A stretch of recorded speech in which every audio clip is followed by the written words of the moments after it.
So my name's Mitch Tonks and I run the Rockfish and Seahorse restaurants in Brixham, Dartmouth, several locations along the southwest. I've lived here for 12 years and what really brought me to the area was seafood. And I was running restaurants in London and we bought a seafood company down here to supply our restaurants in London.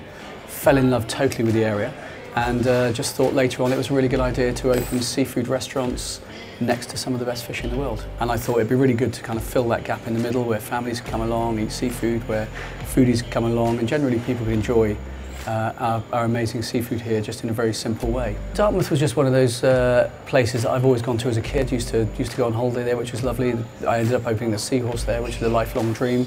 And then it literally was opportune, really. There was a building a couple of doors away that was for sale, and I just thought, you know what, let's go and do it. I strongly believe the seafood in the southwest is some of the best in the world, and that's probably 90% of what we buy. Everything else we try and work with local companies to do in terms of veg, potatoes obviously, that kind of thing.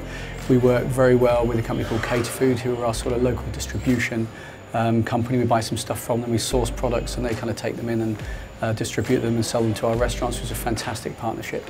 We kind of have two policies on sustainability really. One is that we're moving towards making sure that anything that we buy that's not from here comes from an MSC source. So cod haddock already is from an MSC source. It's frozen, although haddock comes in fresh, but I make no bones about using frozen products when we're talking about species that are harvested on a big scale. In my mind, it's madness to use fish that doesn't have MSC certification, really is. So we're moving the whole business towards that whole MSC supply. On the other side of that, we work with a small-scale fishery, and that's what I call a fishery here in Brixham. It's, in comparison to the rest of the world, it's tiny, even though it's the biggest fishery in the UK, or certainly in England, not in the UK. It's small, so we try and work directly with these guys out here. That's, it's very well managed, and it's a great place to get fish from. So I've always dreamed of having a business that people came in, and guests were able to enjoy fish that we caught, had a hand in producing, and feel like this was really real. And so the first step was investing in a trawler and working with a skipper and another party on it, and it's been fantastic, eye-opening. And we don't want to be fishermen, but we just want to be able to kind of be involved at some level. Some of the biggest challenges always are people. It's a big one, and we think a lot about people and how we grow, and always trying to think couple of years ahead, where do we get the people from, how do we develop the skills that we're going to need in the business to grow a bigger size business. So that's always been a big challenge. Locations have always been a challenge. We want to have waterside locations, so how do you get them? And we've been lucky enough to sort of find a few really good ones. Funding was always a challenge in the beginning. How do you fund a business to open restaurants in locations that nobody's ever opened restaurants before?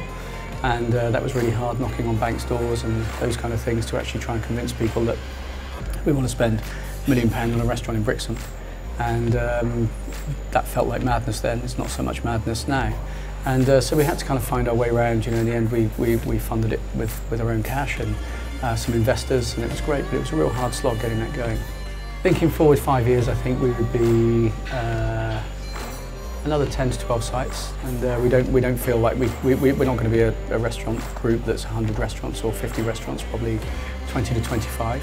We'll have a lot more fishing activity, so we may have 1 or 2 boats. We might be farming mussels with other partners. We might be have a little scallop fishery where we're either diving for scallops. We might have a boat that we're netting or line fishing from, which will be really good.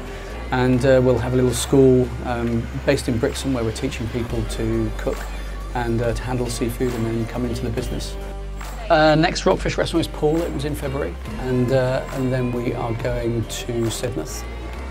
And 2 other locations that I can't say yet, but we're just about to sign on, which will be great. So we're kind of well into sort of 2021 in terms of locations, 2 a year, nice and steady. And that's it, yeah, so it's good, but it's been good for us.